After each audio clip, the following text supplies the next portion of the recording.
All right, this video is going to walk you through some ideas from Hurley 3.4 in the fallacy of complex question.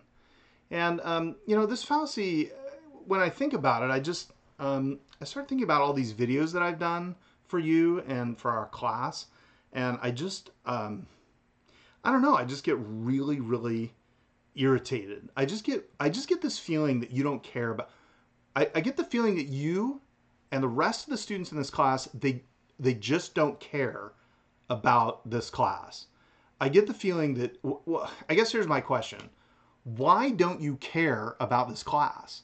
Why don't you care about your study? Why don't you care about learning anything? Why don't you care? Why do you hate this class? Why are you so disinterested in philosophy? Why don't you care about your studies? Why don't you care about learning anything? Come on. Why don't you care? Why are you so lazy? Why are you such a bad student? I guess that's really my question. Sorry, I can't do this with a straight face. Hopefully none of you are freaking out like Moss Teller's completely lost it. Okay, so what I did just there, probably didn't fool any of you, but maybe some of you got a little agitated. What did I just do there? What about all these questions? Right? Why do you hate this class? Why are you so disinterested in philosophy? Why don't you care about your studies? Why are you so lazy? Those are all fallacies of presumption. Why? What's presumptive about them? If I ask you, why do you hate this class? What am I presuming? I'm presuming that you do hate the class, and now I want to know why you hate it so much, right? If I say, why are you so disinterested in philosophy? What am I presuming? I'm presuming that you don't like philosophy. Now I want a reason why. So I'm presuming something. If I say, why don't you care about your studies? What am I presuming? That you don't care. Now I want an answer.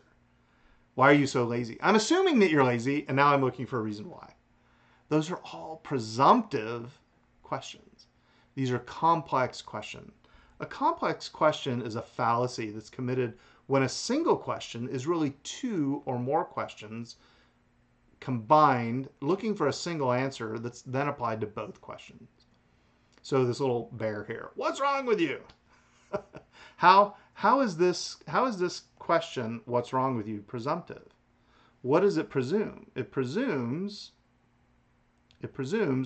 one, that there is something wrong, right? And then it asks another question, what is it? Or why is this the case? Right? So when someone says, what's wrong with you? That's totally presumptive. Because they're assuming that there is something wrong with you, and now they want to know, looking for an explanation in the question. This is always fallacious. Here's an example, another example. I actually asked this on a quiz once. Maybe I'll ask it on the quiz for this for this section of the class, right? Have you stopped cheating on your exams? How is this a complex question? What two questions are presumed here? Number one, are you cheating? Number two, are you continuing to cheat? Have you stopped cheating? Well, that assumes that I was cheating in the first place and that I'm continuing to cheat. Right? So if I say, have I stopped cheating? Suppose I ask this question. Suppose you have to answer this question yes or no. Yes or no. Yes or no. Have you stopped cheating? If I answer yes, if I say yes, I have stopped cheating, that seems to imply that I had been cheating in the first place. If I say no, I haven't stopped cheating because I never cheated in the first place, that makes me look guilty, right? That makes me look guilty. So either way I answer this, there's no escape, right? So these questions are always presumptive. Here's another example. Yes or no. You have to answer yes or no. Have you stopped beating your wife? So you ask me, Tim, have you stopped beating your wife? Suppose I say yes. That means I admit the guilt of wife beating in the past. Right? If I say no, that means I am admitting currently beating my wife. So no matter how I answer the question, I'm going to be in trouble. Right? This is a complex question. Two questions assumed in a single question that's then asked for a single answer when there's really two questions involved. You always have to be able to be able to point that out if you're interacting with someone that asks a kind of complex question. Sometimes this is called a loaded question. That might be another way to put that. The question is loaded or presumed. All right, so here's a clip, a short clip from a political debate that also captures this this discussion here.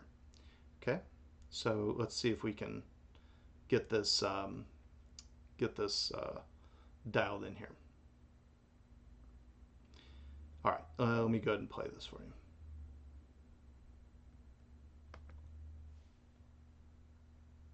The next question is for Ron Paul.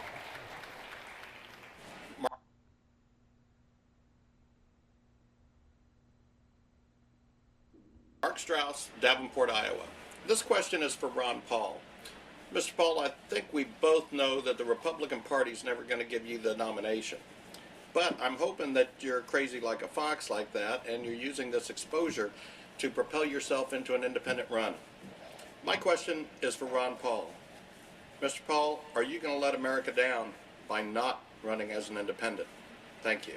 Now that's what I call a tough question, because I have no intention of doing this. I am a Republican. I have won 10 times as a Republican. Okay, so Paul says, look, this is a tough question. It's tough because it's loaded, right? It's a complex question. There's really two questions involved. Will he run as a third-party candidate, and will not doing this let us down, right? Will you let us down by not doing this? Well, I'm going to, but it's not going to let you down if I don't, right? I mean, there's different ways to respond to this, but it's clearly a complex question. Two questions assumed, and one answer is supposed to be given. All right, so be on the lookout for this. It occurs quite a bit in all kinds of discussions, and you want to be able to think critically and carefully about it.